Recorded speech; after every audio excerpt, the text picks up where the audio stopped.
దేవుని నామానికి మహిమ కలుగుగాక.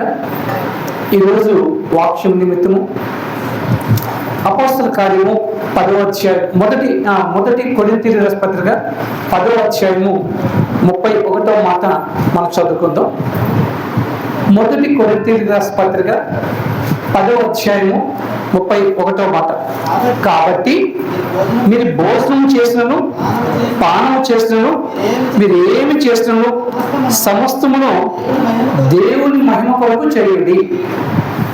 మనం ఏ కార్యం చేసినప్పుడు కూడా దేవుని మహిమార్థమే చేయాలి అని చెప్పబడుతుంది. అలాగే మరో వాక్యాన్ని కూడా చూద్దాం. ఫిలిప్పీయులకు రాసిన పత్రిక 4వ అధ్యాయంలో 6వ మాట. ఫిలిప్పీయులకు రాసిన పత్రిక 4వ అధ్యాయంలో 6వ మాట. దేనిని గురించి చింతపడకుడి, కానీ ప్రతి విషయంలోనూ ప్రార్థన విజ్ఞాపన చేత కృతజ్ఞతాపూర్వకముగా మీ విన్నపములు దేవునికి తెలియచేయండి.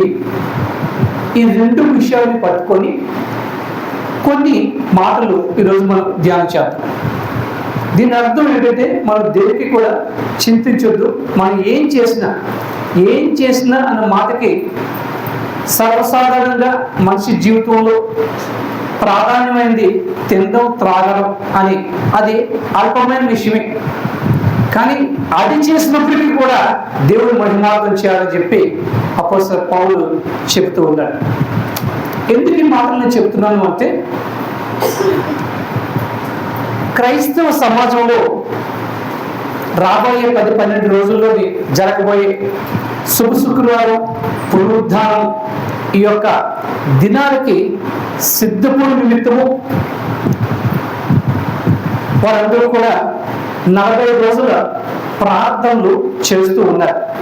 లెంట్ డేస్ అన్న భావంతో. ఇంతకుముందు నేను చెప్పాను ఏంటి, మీరు ఏం చేసినా కూడా దేవుని మహిమార్థం చేయండి అన్నారు. కాబట్టి ఈ యొక్క క్రైస్తవ సమాజం 40 రోజులు లెంట్ డేస్ అని పాటిస్తూ ఉన్నారు. కొంతమంది ఈ యొక్క ఆర్సిఎం, లూథరన్ ఇలా ఉన్న చర్చిల్లో వాళ్ళు పాటిస్తున్నారు. కొంతమంది ఉపవాసాలు ఉండి వాళ్ళు చేస్తున్నారు. ఏదేమి కూడా మంచిదే.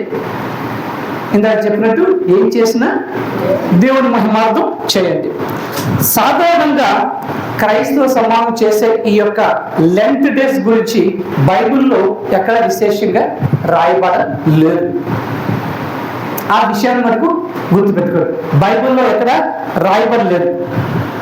అయితే యేసు ప్రభువు తన యొక్క పరిచర్య ఆరంభించే ముందు 40 రోజులు 40 పగళ్ళు 40 రాత్రులు ఉపవాసం ఉండి ఆ యొక్క కార్యము నిమిత్తము ఆయన సిద్ధపడ్డాడు అని ఏకైక భావంతో ఈ కార్యాలు చేస్తూ సిద్ధపడుతూ ఉన్నారు.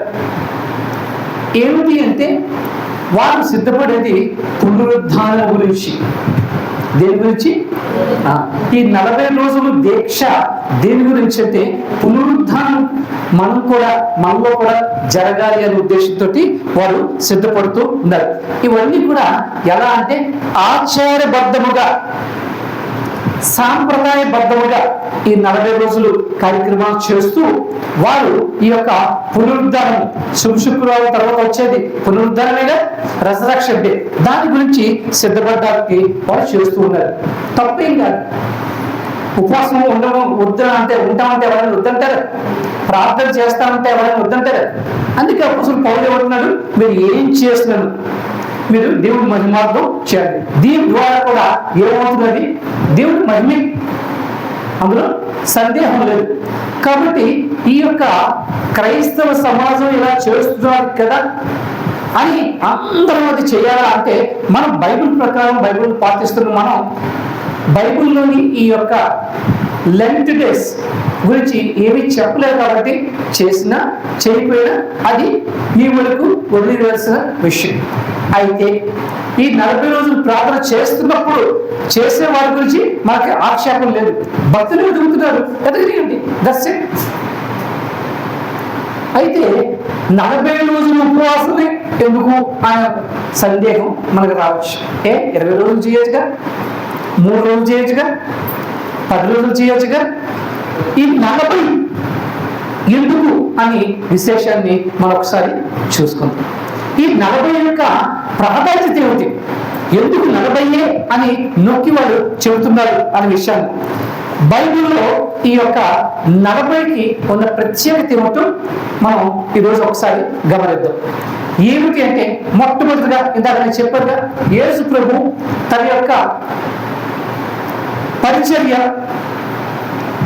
ఫలభరితంగా ముగించి పునరుద్ధానుడు నిమిత్తము ఆయన తన 40 నెలల పరిచర్య నిమిత్తము ఆయన 40 రోజులు ఉపవాసం ఉండి ఏకాంతంలో తండ్రికి ప్రార్థన చేశాడు. ఆయన పరిచర్య ఆయన ఎంత 3.5 సంవత్సరాలు, అంతేగా 3.5 సంవత్సరాలు అంటే ఎంత 40 నెలలు. 40 నెలలు ఆయన కార్య నిమిత్తము ఆయన 40 రోజులు ప్రార్థన చేశాడు. అది ఒక ఆధారంగా తీసుకున్నారు. సబాష్, మంచిది. ఇంకా ఏంటంటే 40 తాలూకా ప్రాచుర్యం ఏంటంటే, దేవుడు తన ఇజ్రాయెల్ ప్రజలు నైతికంగాను సామాజికంగాను అన్ని రకాలుగా చక్కని రీతిలో నడవడానికి వారికి కొన్ని ఆదేశాలు, ఆజ్ఞలు అనేవి ఇచ్చారు. ఆ ఆజ్ఞలు ఇవ్వడానికి గాను మోషే ఆ యొక్క కొండ మీద 40 పగలు 40 రాత్రులు దేవునితో ఉంది. ఇజ్రాయెల్ ప్రజలకి ఉపయోగకరమైనటువంటి ఆ యొక్క ఆజ్ఞల్ని తేవడానికి 40 రోజులు ఆయన ఆ యొక్క 40 విశేషం, అవునా కదా. ఇకపోతే ఇంకో సన్నివేశం మనం చూసుకున్నప్పుడు, ఏలియా ఆయన అలసిపోయి ఉన్నప్పుడు దేవుడు ఆయనకి భోజనం పెట్టి హోరేబు కొండ దగ్గరికి పంపించడానికి ఆయన తను బలపరిచినప్పుడు ఆయన 40 దినాలు అక్కడికి వెళ్ళి ఆ ప్రయాణం చేయడానికి ఆయనకి 40 దినాలు పట్టింది. ఎక్కడికి? ఆయన ఉన్న ప్రాంతం నుంచి హోరేబు కొండకి, అంటే ఇంకా దేవుని కార్యం చేయడానికి ఆయన బలం పొందుకోవడానికి. అందుకే అంటున్నాడు ఆయన ఏమిటంటే, నీవు బలం పొందుకునే నిమిత్తము వెళ్ళి ఈ యొక్క భోజనం చేయి అన్నాడు. ఏమిటా బలం అంటే, హోరేబు కొండ దగ్గరికి వెళ్ళి ఇంకా దేవుడి కార్యాలు చేయనిమిత్తం. దాని గురించి అక్కడ నుంచి అక్కడ వెళ్ళాలి కనుక 40 దినాలు పట్టాయని చెప్పి రాబడుతున్నది. ఇక ఇంకో విషయం చూసుకుంటే, దేవుడు తన ప్రజల్ని ఒక క్రమశిక్షణలో పెట్టి వాళ్ళని పరీక్షిస్తూ వాళ్ళని నడిపించడానికి ఆయన 40 సంవత్సరాలు వారిని అరణ్య మార్గంలో నడిపించారు. అంతే కదా. ఐగుప్తు బానిసత్వం నుంచి విడిపించి పాలు తేనెలు ప్రవహించే ప్రదేశంలోకి తీసుకువెళ్ళడానికి వారికి ఎన్ని సంవత్సరాలు పట్టింది? 40 సంవత్సరాలు. ఈ 40 సంవత్సరాల్లో కూడా ఆయన వారిని సిద్ధపరుస్తూ అలాగే పరీక్షలు పెడుతూ అని చేస్తూ ఆయన నడిపించారు. ఇక్కడ ఈ 40కి ప్రాధాన్యత వచ్చింది. ఇంకా ఇంకోటి ఏమిటి అంటే, దేవుడు ఈ భూమండలాన్ని చూసినప్పుడు నరులందరూ కూడా చెడిపోతున్నారు. ఆ సమయంలో దేవుని దృష్టికి ఒకే ఒక్కడు నీతిమంతుడిగా కనబడ్డాడు, ఆయన నోవా. ఆ నోవా సమయంలో దేవుడు ఏం చెప్పాడు? నేను ఈ యొక్క భూమండలాన్ని సంపూర్ణంగా నాశనపరచాలనుకుంటున్నాను, జలప్రలయంతో నాశనపరచాలనుకుంటున్నాను. కాబట్టి నీవు ఏం చేస్తావంటే ఒక పడవను తయారు చేస్తూ దీన్ని ప్రకటించు అన్నాడు. ఓకే, ఆ రీతిగా చేసిన తర్వాత జలప్రలయం వచ్చినప్పుడు భూమి మీద 40 రోజులు ఏక బిగిన వర్షం పడింది. అదేంటే 40 రోజులు ఏక బిగిన కొండపోత వర్షం పడింది. దేవుని యొక్క ప్రణాళిక ప్రకారం మనం చూసుకుంటున్నప్పుడు ఇక్కడ ఆ 40కి ఆ రీతిగా ప్రాచుర్యాన్ని ఏర్పడుతుంది. అంతేకాదు, ఎందుకు ఇది అంటే దేవుని యొక్క తీర్పు నిమిత్తం. తీర్పు పెట్టి వారు చెడిపి ఉన్నారు, నాశనపరచడానికి ఆ యొక్క భూమి మీదకి 40 రోజులు వర్షాన్ని పంపించారు. అంతేనా? కాదు, ఇంకా దేవుడు నినివే పట్టణాన్ని చూశాడు. నినివే పట్టణాన్ని చూస్తే నినివే పట్టణం కూడా చెడిపోయింది. అప్పుడు ఎవరు చెప్పాడు? యోనా చెప్పాడు. ఏం చెప్పాడు? వెళ్ళి దేవుడి వాక్యం వారికి బోధించు. అయితే జరిగిన సంఘటనలు మనకు అవసరం. ఈ యొక్క యోనా వెళ్ళి వారికి దేవుడి వాక్యాన్ని ప్రకటించినప్పుడు ఆ నినివే ప్రజలు 40 రోజులు ఉపవాసం ఉండి ప్రార్థన చేసి దేవుని యొక్క పశ్చాత్తాపడి దేవుని యొక్క కృపని పొందుకున్నారు. ఇది కూడా 40 రోజులు ఆ యొక్క కార్యంలో ఇదే. ఇంకా ఇంకో విషయం చెప్పమంటారా? సౌలు ఫిలిస్తీన్లతో యుద్ధానికి వెళ్ళాడు. యుద్ధానికి వెళ్ళినప్పుడు అక్కడ ఒక రాజానుభావుడు వచ్చి సవాల్ చేసేవాడు. ఎవరు వాడు? భయ చెప్పు. గొలియాతు సవాల్ చేశాడు. ఏమని సవాల్ చేశాడు? మీ అందరూ యుద్ధం అక్కర్లే, ఎవరైనా మీలో ఉన్నవాడు ఒక్కడు వచ్చి నాతో యుద్ధం చేసి నన్ను ఓడించండి, మీరు గెలవండి అని. ఆ సవాలు 40 రోజులు చేశాడు. గొలియాతు 40 రోజులు సవాల్ చేశాడు. ఆ తర్వాత దావీదు వచ్చి కార్యం జరిగించాడు. ఇలాగా మన బైబిల్లోని కొన్ని సన్నివేశాలు చూసుకున్నప్పుడు ఈ 40కి ఇంతటి ప్రాచుర్యం ఉంది అనే విషయాన్ని మనం గమనించుకుంటాం. అందుకే వృద్ధానికి 40 రోజులు అనే విషయం మనకి వస్తున్నారు. సో ఈ రీతిగా ఈ 40 యొక్క ప్రాచుర్యాన్ని ఆచారబద్ధమైన ప్రక్రియ ఏదేమైనప్పటికీ కూడా ఈ 40 రోజుల ప్రార్థనలో, ఓకే, ఉపవాస ప్రార్థనలో, లెంట్ డేస్ లో ఏమని చేస్తారు? అదే కదా మనకు కావాల్సింది. 40 రోజులు చేస్తారు, మంచిదే. ఎందుకు చేస్తారు? 40 రోజుల యొక్క ప్రాముఖ్యత ఏమిటి అనే విషయాన్ని మనం తెలుసుకోండి. అయితే ఈ 40 రోజులు ఏం చేస్తారు? లోకంలో కూడా చూసుకుని కూడా 40 రోజులు అన్న మాట ఉందిగా. అయ్యప్ప భక్తులు ఏం చేస్తారు? దీక్ష పడతారు 40 రోజులు మాలధారణ చేసి. అందరికీ ఉంది 40, మంది మరీ ప్రత్యేకత. అయితే ఈ 40 రోజుల దీక్షలో వీళ్ళు ఏం చేస్తారు అన్నప్పుడు మనం చూసుకున్నాం. మొదటిది, ఈ 40 రోజులు దీక్షలు వారు ఉపవాసం ప్రార్థన చేస్తూ ఉంటారు. ఏం చేస్తారు? ఉపవాసము అనే మాటకి అర్థం ఏమిటి?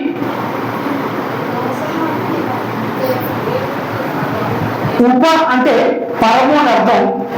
వాసం అంటే సహవాసం, అంటే పరముతో సహవాసం, అంటే దేవునితో సహవాసం.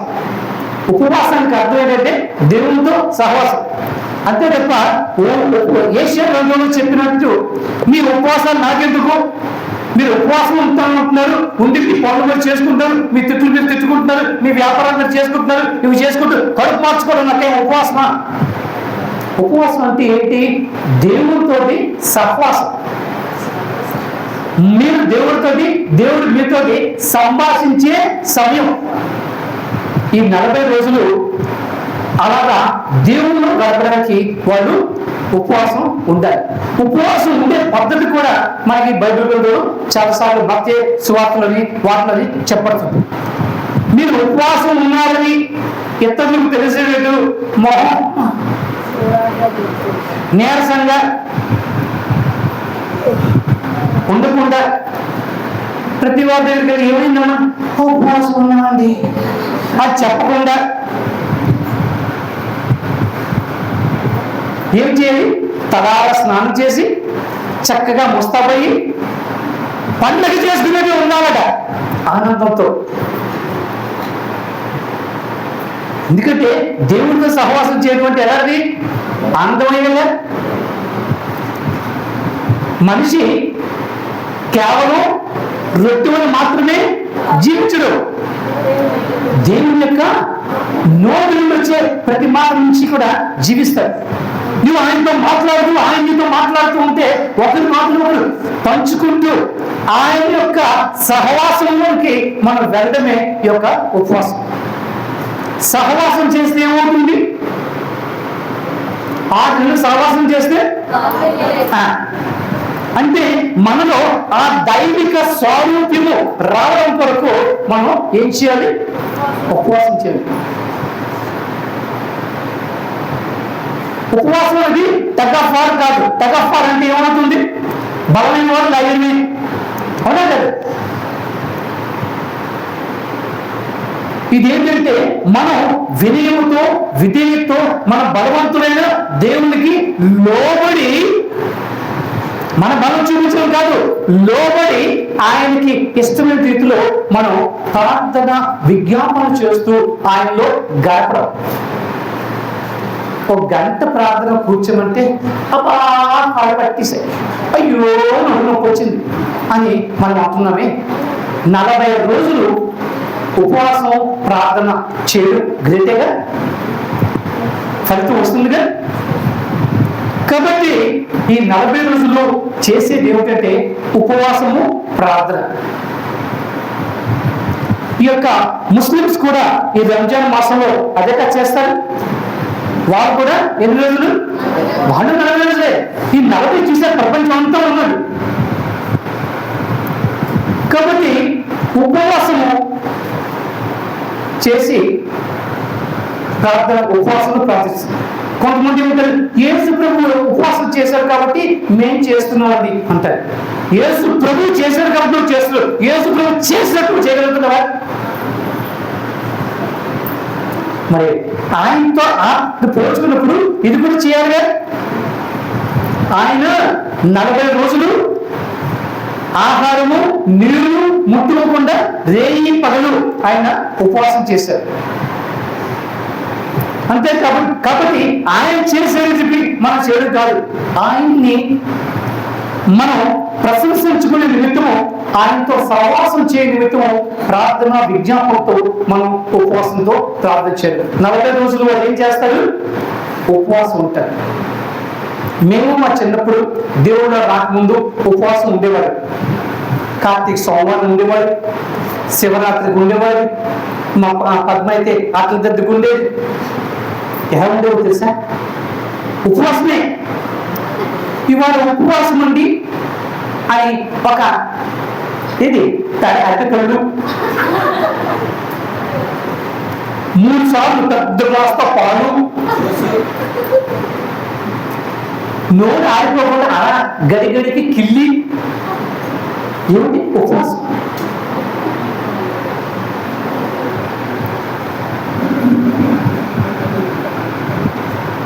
సాయంత్రం అయ్యేసరికి ఎప్పుడు పెడతారా తింటే ఎదురు చూసి, అంటే దృష్టి అపరిమితుంది. అంతే, పేరు మనకు. దానివల్ల ఏమొచ్చిందిగా? మూట వచ్చిందిగా, పుణ్యం మూట వస్తుందా? పుణ్యం మూట. కాబట్టి ఉపవాసం చేసేది నిష్ఠగా చేయాలి. దేవుడికి ఇష్టమైన దేవుడు. దేవుడు ఏమన్నా అడుగుతాడా? నువ్వు కడుపు మార్చుకున్న దగ్గర రాని. మనం ఉపవాసం చేయడం దేని గురించి? ఉపవాసం దేనికి చేస్తాం? చెప్పండి. ఉపవాసం చేస్తే నీరసం వస్తుంది, అవునా? నీరసం వస్తే మనలోని శక్తి తగ్గుతుంది. శక్తి తగ్గితే త్వర తగ్గుతుంది. అప్పుడు ఏమవుతుంది? వినయం వస్తుంది, విధేయత వస్తుంది, అవునా కదా? అంటే శరీరము వంగుతుంది, శరీరము లోబడుతుంది, అవునా? శరీరం లొంగుతుంది, ఆత్మ బలపడుతుంది, అవునా కదా? శుభ్రంగా 3 పూట్ల తింటే ఏమవుతుంది? శరీరం బలపడుతుంది, ఆత్మ ఎంతసేపు దృష్టి అక్కడ ఉండదు, ఇక్కడ ఉంటుంది, అవునా కదా? అందుకే శరీరాన్ని ఉంచుకొని ఆత్మను పెంచుకొని దేవునితో సహవాసం చేయడం ఈ 40 రోజులు వచ్చేసే పని. ఇలా చేస్తే అది దేవునికి అంగీకారమైన ఉపవాసం. ఇక ఉపవాసం తర్వాత రెండోది ఏం చేస్తారంటే సెల్ఫ్ రికన్సిలియేషన్, ఆత్మ పరిశీలన, పశ్చాత్తాపం. ఈ 40 రోజులు ఏం చేస్తారు? వారి యొక్క గత జీవితంలో జరిగినటువంటి అపరాధములు, తిరుగుబాట్లు, తప్పులు అన్ని కూడా జ్ఞాపకం చేసుకొని, దేవా నీ ఎదుట నేను పాపం చేశాను అని పశ్చాత్తాప హృదయంతో దేవుని ముందు మోకరిల్లి తన హృదయాన్ని కుమ్మరించుకొని దేవునితో సరి చేసుకుంటాడు. చూడండి 51వ కీర్తనలో దావీదు మహారాజు ఏమంటున్నాడు? 2 నుంచి 10 వచనాలు మనం ఒకసారి చూద్దామా? 51వ కీర్తనలో, నా దోషులు పోవునట్లు నన్ను బాగుగా కడుగుము, నా పాపము పోవునట్లు నన్ను పవిత్రపరచుము, నా అతిక్రమములు నాకు తెలిసే ఉన్నాయి. అంటే నా తప్పులో తెలుసుకున్నాను, వాటిని క్షమించు అని. ఇంకా నా పాపము నా ఎల్లప్పుడూ నా ఎదుటే ఉన్నది. నీకు కేవలము నీకు విరోధముగా నేను పాపం చేస్తున్నాను. అంటే నన్ను నేను ఏం చేస్తున్నాను? ఒప్పుకోవడం, అంతేనా? తర్వాత నీ దృష్టి ఎదుట చెడుతనము చేసి ఉన్నాను, కావున ఆజ్ఞ ఇచ్చినప్పుడు నీవు నీతిమంతుడుగా కనబడదు, తీర్పు తెచ్చినప్పుడు నిర్మలుగా అవ్వబడదు.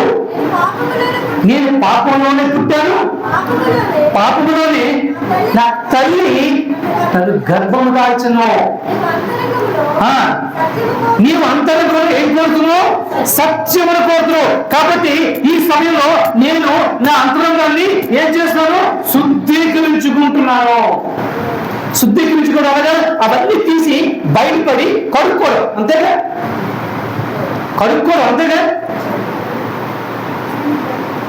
ఇంట్లోని డబ్బాలోని మీరేమో తినుబండాలు పెట్టారు, పురుగు పట్టేసింది, దాన్ని ఏం చేస్తారు? బయట వేసి డబ్బాను క్లీన్ చేస్తారుగా. అలాగే పాపం అనే పురుగు మన హృదయంలో పట్టేసి ఉన్నప్పుడు దీన్ని ఒప్పుకొని తీసి పడేసి శుద్ధీకరించుకోవడం. అలాగే అదే 51వ కీర్తనలోని మనం ఆ చివరి 23-24 వచ్చేది ఏమంటున్నాడు? సారీ 139కి వెళ్ళండి. కీర్తన మొదటి 3 వచనాలు ఒకసారి చదవండి. 139వ కీర్తనలో మొదటి 3 వచనాలు. యెహోవా నీవు నన్ను పరిశోధించి తెలుసుకొని ఉన్నావు. నేను కూర్చుండుట, నేను లేచుట నీకు తెలియను. నాకు తలపు పుట్టకముందే నీవు నా మనసును గ్రహించుచున్నావు. నా నడకను నా పడకను నీవు పరిశీలన చేసి ఉన్నావు. నా చర్యలన్నిటినీ దేవునికి దాపరికం చేసి మనం ఏదైనా ఉంచగలమా? దేవుడికి తెలియకుండా మనలో ఏదైనా దాచి ఉంచగలమా? కీర్తనలు అని చెప్తాడు, అయ్యా నా నడక, నా పడక, నా సమస్తము, నా అంతర్యాన్ని కూడా నువ్వు ఎరిగిన వాడివి. చూడండి 8-10 చోట్ల ఒకసారి. నేను ఆకాశం ఎక్కి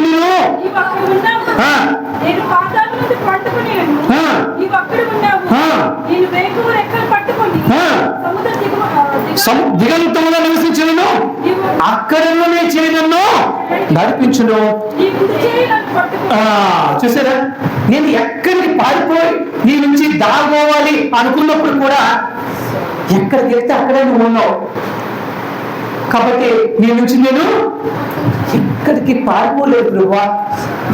కాబట్టి నేను నా తల్లి గర్భంలోనే పాపంతో నిర్మింపడ్డాను అని తన హృదయ ప్రక్షాళన చేసుకోవడానికి ఈ 40 రోజులు ఎలా చేసుకుంటాడు ప్రక్షాళన?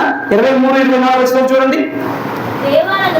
దేవా నన్ను పరిశోధించి నా హృదయమును, ఇదేంటి ఇందాక లేవో నాకు తెలుసు నీకు తెలుసు అన్నాడు, మళ్ళీ తెలుసుకో అంటున్నాడు.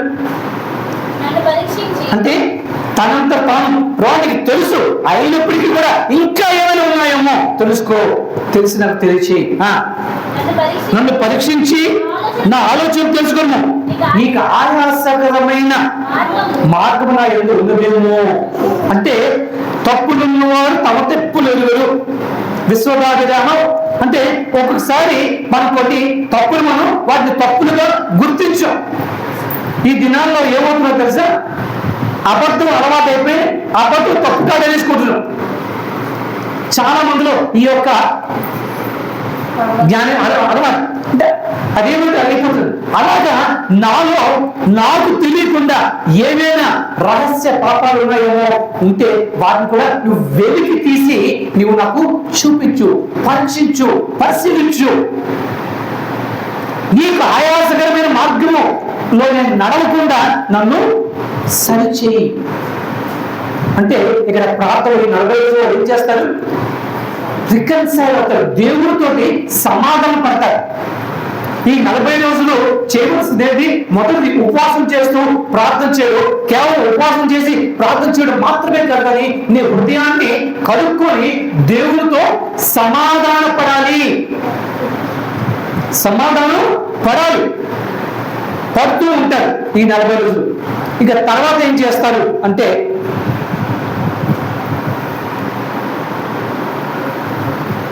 మానవాళి రక్షణ కొరకు యేసు పొందిన శ్రమని ధ్యానిస్తూ ఉంటారు. మనకి రక్షణ ఎవరి ద్వారా వచ్చింది? కేవలం యేసు క్రీస్తు ద్వారానే. ఆకాశం కిందను భూమి మీదను ఆయన నామం ద్వారా తప్ప వేరే దేని ద్వారా మనకి రక్షణ కలుగదు, అంతేగా? కాబట్టి యేసుక్రీస్తు మన రక్షణార్థం ఆయన ఎటువంటి శ్రమలు పొందాడు, ఆ శ్రమని ధ్యానించుకోవడం అంటే ఏంటి?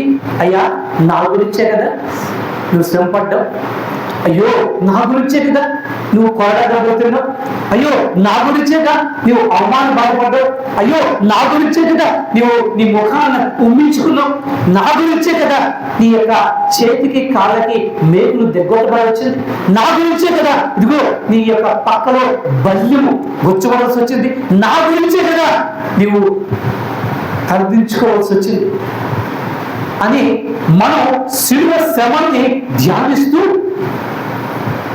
పశ్చాత్తాపడ్డావు.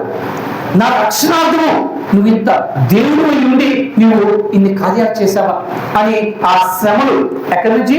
గెత్సెమనే నుంచి అలాగే మన కల్వరి వరకు ఆ యొక్క ఆయన పడిన శ్రమలన్నింటినీ కూడా ఒక్కొక్కటిగా మనం తలపోసుకొని ఏడ్చి మనం పశ్చాత్తాపడి ఆ యొక్క నా గురించి కదా నీవు ఏ పాపము లేనటువంటి వాడిని, ఏ దోషము లేనటువంటి వాడిని, పాపాత్ముడైన నా కొరకు, పాపుడైన నా కొరకు.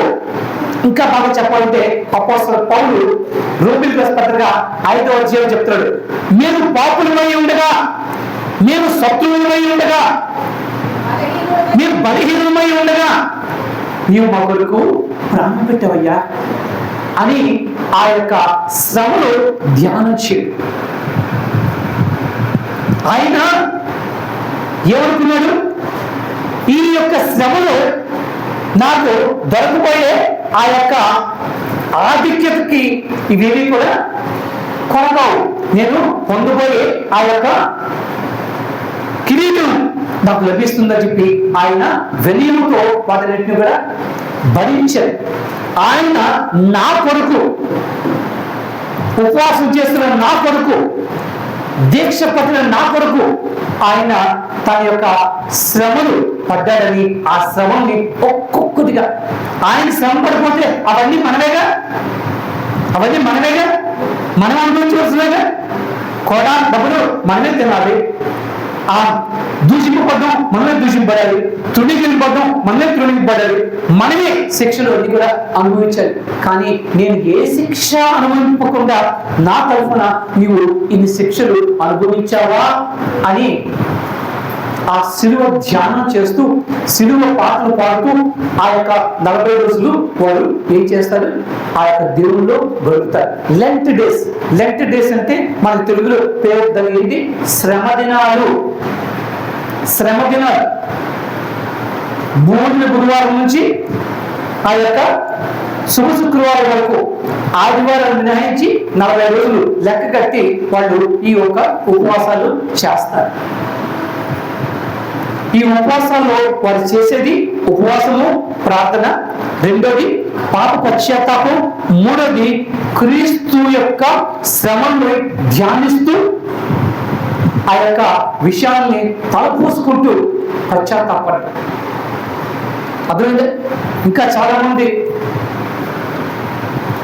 ఈ యొక్క లౌకిక పరంగా తలకు నూనె రాసుకోడు, కొత్త బట్టలు వేసుకోడు, ఇలా కూడా చేసేవాళ్ళు ఉండాలి.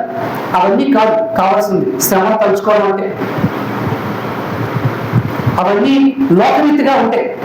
ఎవరింట్లో ఎవరైనా చనిపోతారు ఏం చేస్తారు? వారం 10 రోజులు ఇవి చేయరు, అవునా కదా? అలా కాదు, నా దేవుడు నా కొరకు శ్రమపడి నా రక్షణ కొరకు అని మనం వాటిని తలపోసుకొని ధ్యానించడం ఈ 40 రోజులు చేస్తాం.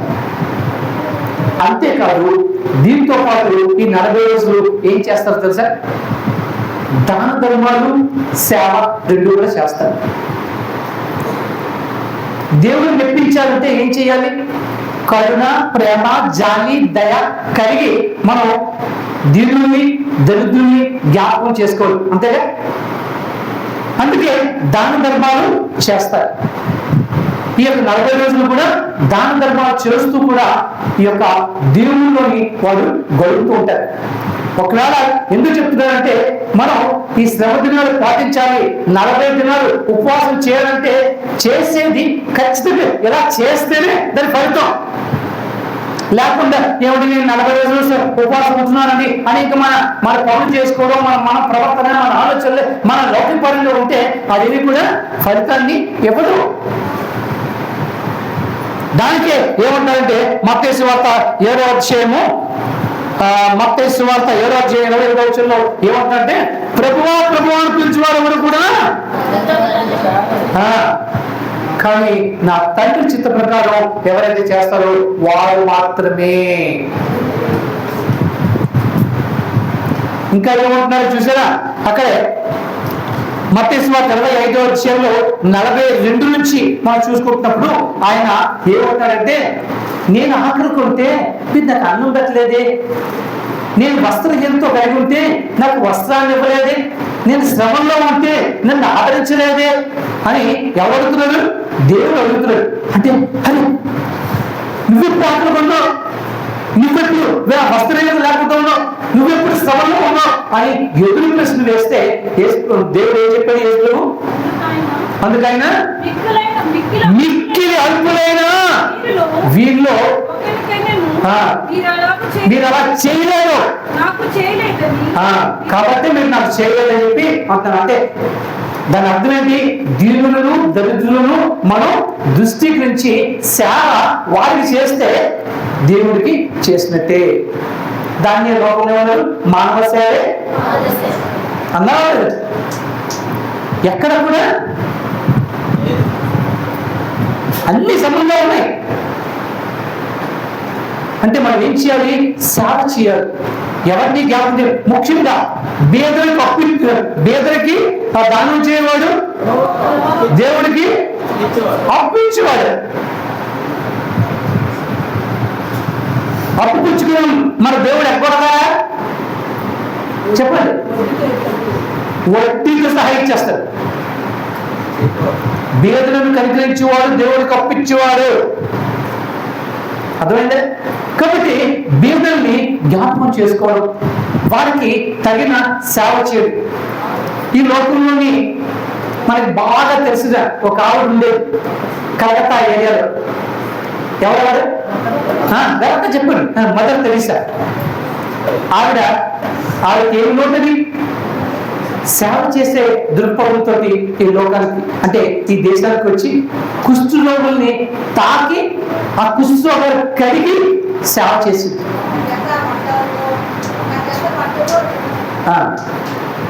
అర్థమైంది? ఆవిడ ఆస్తులు సంపాదించుకోవడం కాదు, దేవుని యొక్క ప్రేమని వ్యక్తీకరించడానికి ఈ 40 రోజులు ఈ రీతిగా చేసి దేవుని యొక్క ప్రతిరూపాన్ని ప్రజలకి చూపించి ఆ స్వారూప్యాన్ని కలగజేసుకోవడం కొరకు ఈ 40 రోజులు దీక్ష చేస్తారు. లౌకిక పరంగా దీక్షలు చేస్తారు కొంతమంది.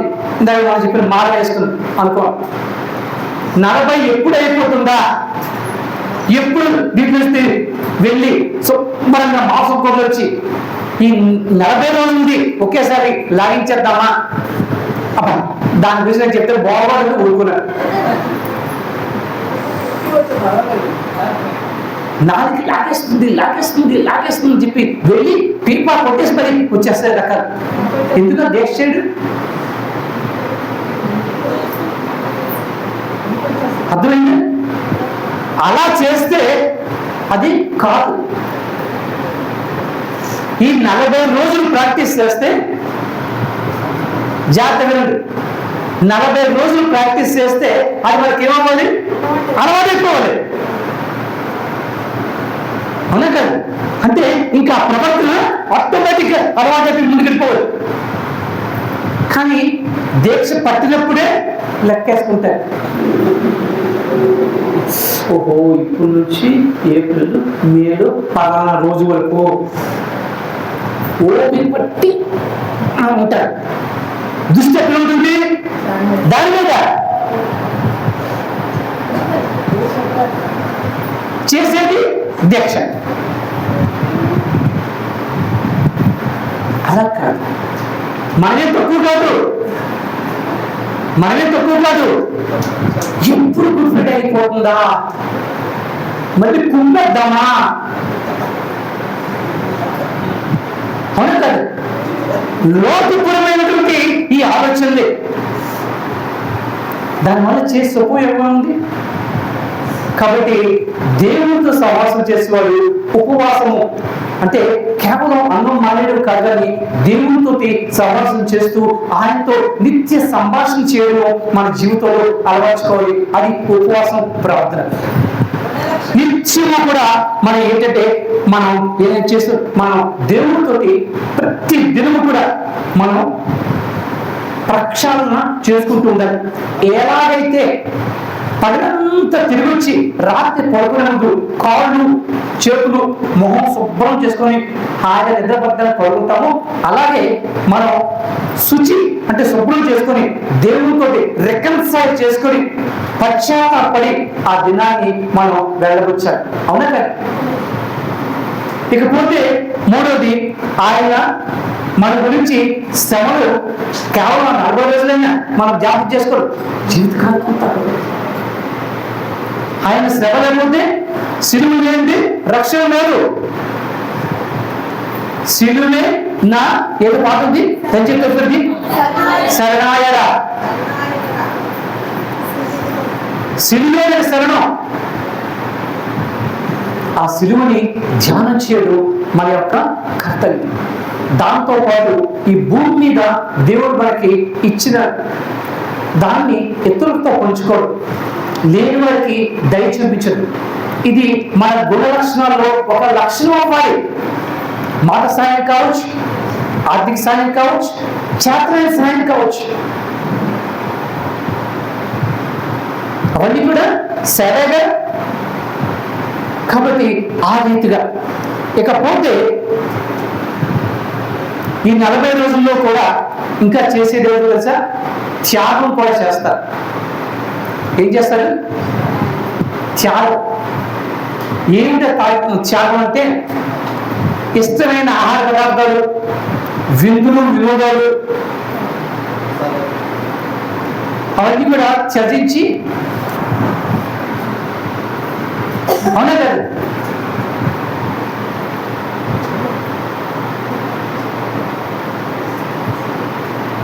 దీనికి అపోస్తలుడు పౌలు ఒక మంచి మాట చెప్పాడు. అది కొంచెం మీకు కష్టమైనా అది వినవలసిన అవసరం ఉంది. మొదటి కొరింథీయులకు రాసిన పత్రిక 7వ అధ్యాయంలో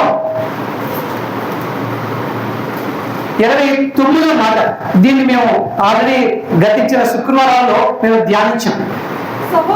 సహోదరులారా, నేను చెప్పింది ఏమనగా కనుక కాలము సంకుచితమైనది కనుక మన దీక్షలో ఉన్నాం కనుక ఇక మీదట భార్యలు కలిగిన వారు లేనట్టుగాను, ఏడ్చువారు ఏడవనట్లును, సంతోషపడివారు పడనట్లును, కొనువారు కొనిది మాది కాదు అనేటట్టును ఈ లోకము అనుభవించినట్టుగాను ఉండవలదు. అంటే మనం ఎలా ఉండాలి? ఏది మన అంతా మేము నిమిత్త మాత్రమే, ఏది నాది కాదు. పదశమ ఏం పాడుతున్నాను? నేనేమైనా ప్రభువా నాకు ఉన్నవన్నీ పాడేస్తే కాదు. ఆ రీతిగా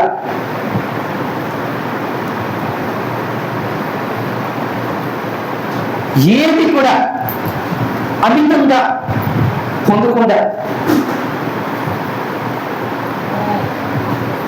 భార్యలు భర్తల మీదే దృష్టి పెట్టుకుంటే ఏమవుతుంది? దేవుని సంతృప్తి పెట్టడానికి బదులు వారి సంతృప్తి పెట్టడానికి. భర్తలు భార్యలు ఎక్కువగా ప్రేమిస్తే ఏమవుతుంది? దేవుని సంగతి ఎవరు చూస్తున్నా నాకేం తెలియదే, ముందు దేవుని సంతోష పెడితే నాకు స్వర్గం ఎక్కడ ఉంటుందని. అవునా? ఈ లోకపరమైన, ఈ సంసారపరమైన ఈ దృష్టిలే ఉంటాయి.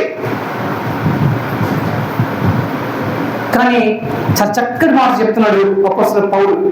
మనం ఎలా ఉండాలంటే తామరాకు మీద నీటి బొట్టు వలె. తామరాకుకి నీటికి ఏమైనా సంపర్కం ఉంటుందా? ఇలా అంటే అది జారిపోతుంది, ఉన్నంతసేపు నిరకరగా అది ఉంటుంది. అలాగా ఈ లోకంలోని ఏది మనకు కాదు అని మేము నిమిత్త మాత్రమే దేని మీద మోహం పెంచుకోకుండా ఉండాలి అనే విషయాన్ని చెప్పబడుతుంది. దాన్ని ఏమంటారు? త్యాగము. అంటే ఈ 40 రోజుల్లో 40 రోజుల్లో వాళ్ళు చేసేది ఏంటి? త్యాగం కూడా. 40 రోజులు చేసిన తర్వాత మనకి కాదంటే కుదరదు. మనం చేస్తుంది జీవితకాల దీక్ష. ఒక్కసారి యేసు ప్రభువుని అంగీకరించాము అంటే ఆయన దగ్గరికి వెళ్ళే వరకు కూడా మనం దీక్ష కంటిన్యూ అవ్వాలి. దాంట్లో మరి స్పెషల్ 40 అంటే ఏం లేదు. అందుకే బైబిల్లోని 40 గురించి మన లెక్క గురించి రాయలేదు. బాబు నిష్ఠాసను బతికిసి సంవత్సరానికి 40 రోజులు చేసేస్తామంటే కుదరదు. అయితే మనల్ని మనం క్రమశిక్షణలో పెట్టుకోవడానికి ఇది ఒక అలవాటుగా చేసుకోవాలి. అర్థమవుతుంది? ఏం చేస్తారు? ఉపవాసం 40 రోజులు ఉపవాసం ఉంటే మొట్టమొదటి ఏం చేస్తారు? అంటే దేవునితో సహవాసం చేస్తూ ఉంటారు.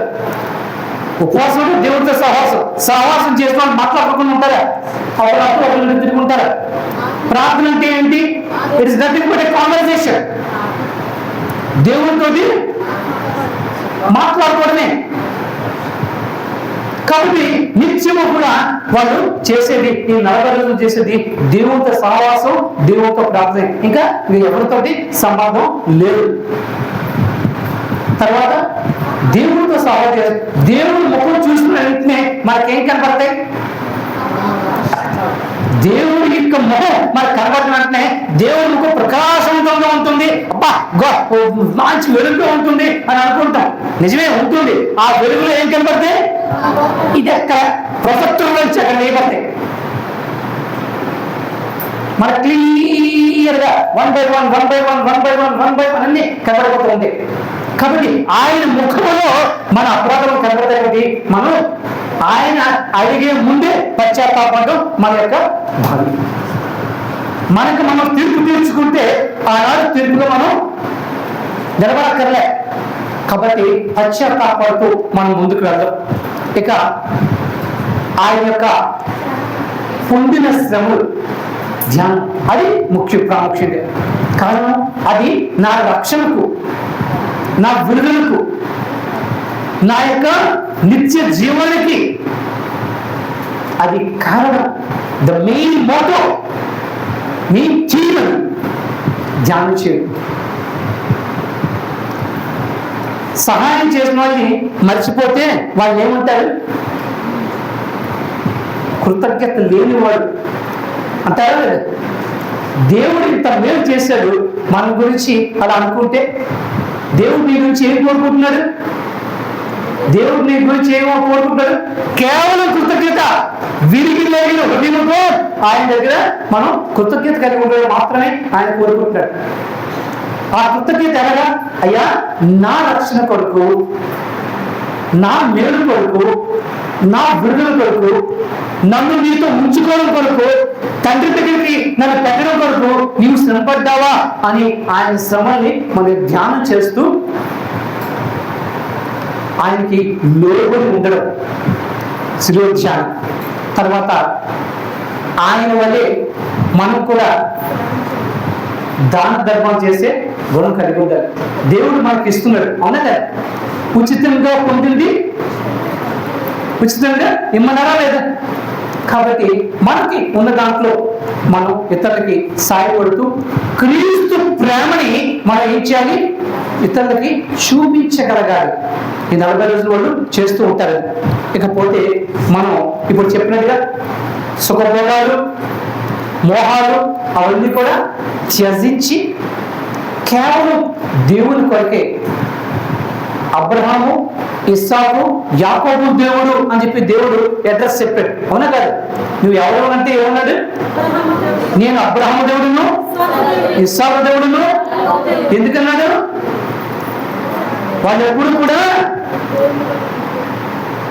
ఈ యొక్క భూలోకంలో మేము నిమిత్త మాత్రమే, ఇది మాది యాత్రాస్థలం, మేము అక్కడికి వెళ్ళిపోవాలి, మా అడ్రస్ అక్కడ అని ఎప్పుడు కూడా వాళ్ళు ధనవంతులైనా ఘనపనవంతులైనా దీనికి స్థిరపడిపోలే.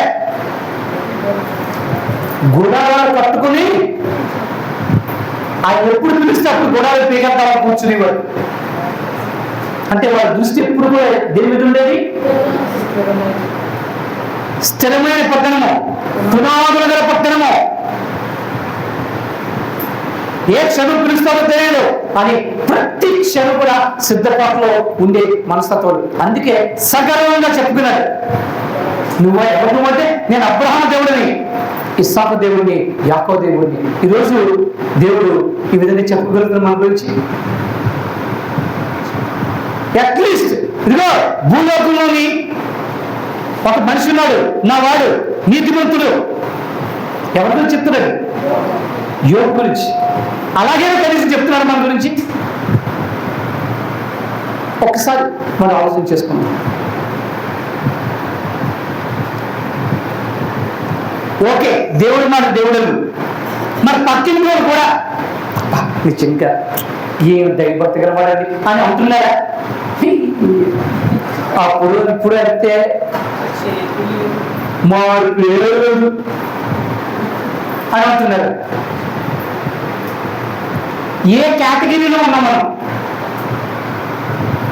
ఇంకా ఇలాగే కొనసాగితే దాంట్లో ఉన్నాడు ఆయన. ఎక్కడ ఉన్నాడు?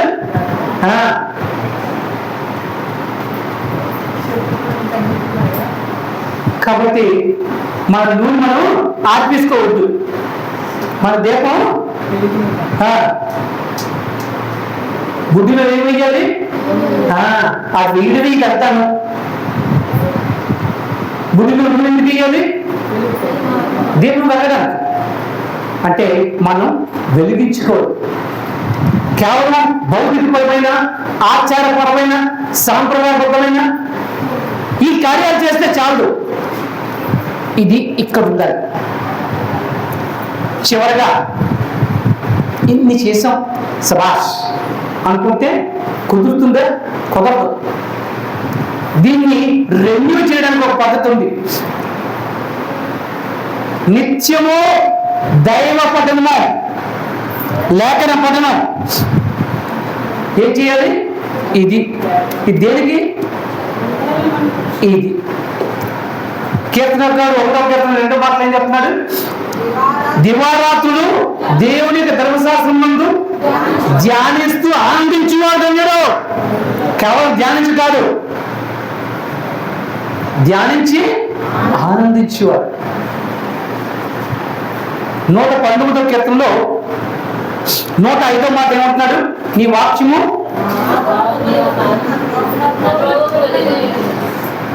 మన సరైన రీతిలో నడవాలి అంటే, దేవునికి ఇష్టమైన మార్గం నడవాలంటే ఏమిటి ఉండాలి? ఇది ఉండాలి. ఇక మళ్ళీ ఇంకోటి చూడండి, 144వ వచనం చూడండి, 119వ వచనంలో, 119వ కీర్తనలో 144. నీ శాసనములను శాశ్వతమైన నీతి కలివి నేను బ్రతుకున్నట్లు. అది నీ శాసనములు శాశ్వతమైనవి, అవి మార్పు లేనివి, నేను బ్రతికేటట్లు అవి నాకు అనుగ్రహించు. అది అంటే ఆచరించే బుద్ధి నాకు పుట్టించు. అది ఎప్పుడు వస్తుంది? ఇది చదువుతూ ఉంటే, ఇది వింటూ ఉంటే మనకి కలుగుతుంది. వారు ఏం చేస్తారట? ఈ 40 రోజులు బైబిల్ పఠనాన్ని చేస్తారు. చాలా అయితే 40 రోజులు చాలా ప్రతి వారు పఠిస్తున్నా కూడా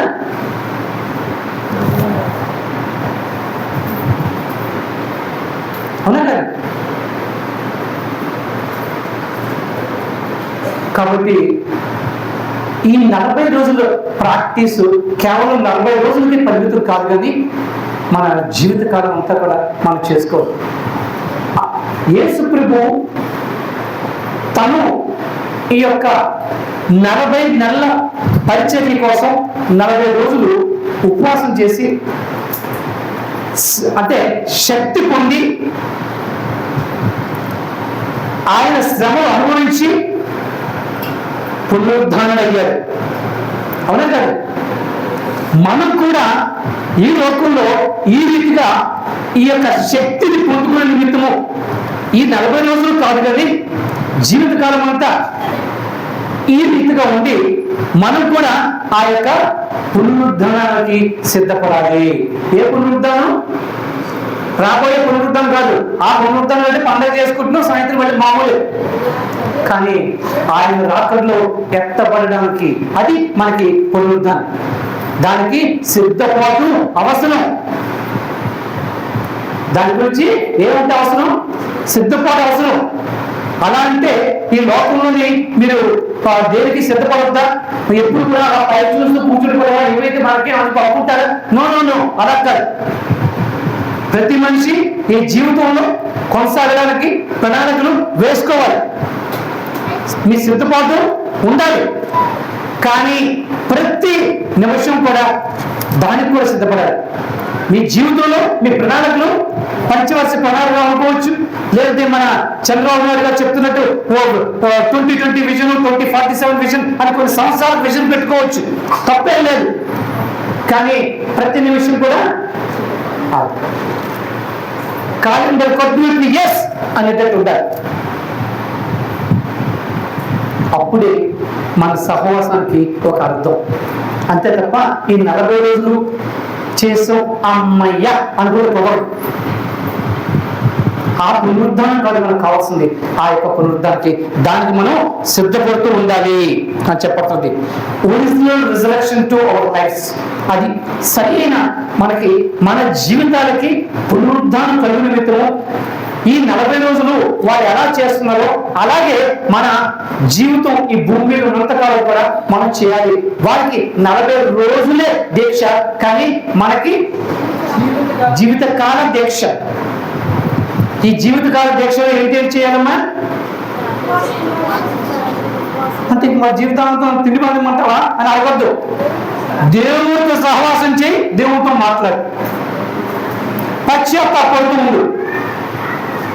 అలాగే ఆయన నా కొరకు పడిన శ్రమల్ని, మన కొరకు పడిన శ్రమల్ని ధ్యానం చేసుకుంటూ కృతజ్ఞత కలిగి ఉండు. నీ తోటి మనుషులు అవసరంలో ఉంటే వారిని ఆదుకొని సేవ చేయి.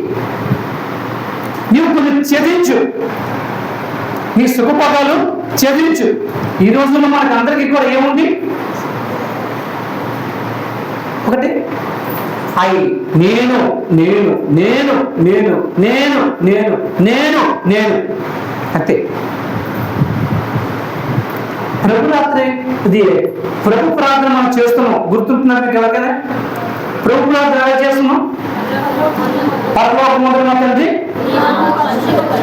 తర్వాత అక్కడ ఉన్న బాణాన్ని వదిలేదు. ఆ తర్వాత ఏమన్నది? నా అనుదిన ఆహారం అన్నారా? మా అంటే అది అంటే కార్పొరేట్ లెవెల్ సమిష్టి. అక్కడ స్వార్థం లేదు. నా అనుదిన ఆహారం నాకు దయచేయి, నా అపరాధం క్షమించినట్టు నేను, నా పట్ల అపరాధం చేసిన వాటిని నేను క్షమించినట్టు అలా ఉందా?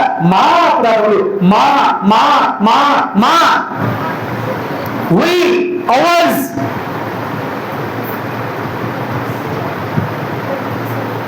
ఎందుకంటే తోటి వారి యొక్క సహవాసము మనకు కావాలి. అందుకే ఆ నేను అనే ఆ పదం, ఐ అనే గుర్తు ఒక నిలువు గీత. నిలువు గీత కేవలం దేవునితో సంబంధం అని అనుకుంటే పొరపాటు. కేవలం దేవునితో మాత్రమే సహవాసం చేస్తే చాలు, తోటి వారితో కూడా మనం సహవాసం చేయాలి. అందుకే ఆ ఐని క్రాస్ చేసి ఆయన శిలువ గుర్తుని ఆ విధంగా పెట్టడం జరిగింది. అంటే కేవలం దేవుడితో మాత్రమే కాదని నీ తోటి వారితో కూడా సమాధానం కలిగి ఉండాలి.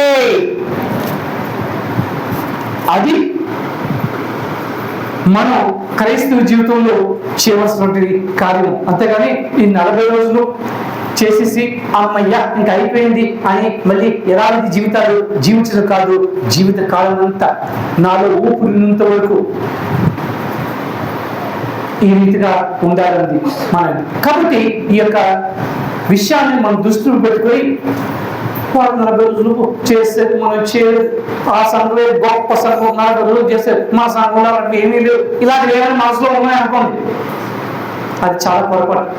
40 రోజులు చేసి వదిలేస్తే కాదు, జీవితకాలం అంతా మనం అధ్యక్షతో ఉంటే మనం ఆ రోజు ఎత్తబడతాం, లేదంటే ఎత్తబడి.